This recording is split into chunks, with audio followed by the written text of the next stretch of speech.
langkah tertatih di sela semak belukar, menyusur jalan yang tajam dan kasar.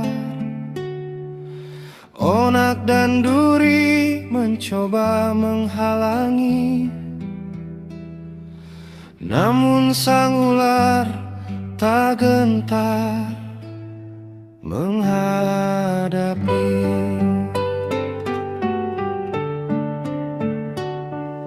Sisiknya tergores, badannya terluka,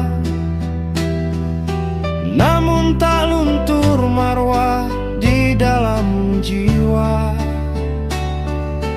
Meski terhimpit di tanah yang gersang, jati dirinya takkan pernah berkurang.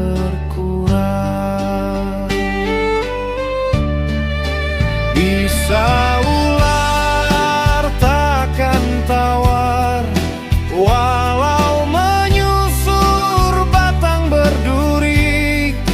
Harkat diri takkan pudar, meski hidup dalam sunyi.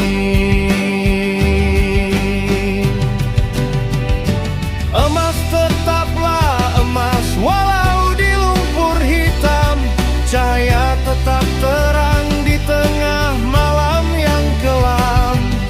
Sebab nilai manusia bukan pada keadaan, tapi pada prinsip yang teguh digenggam.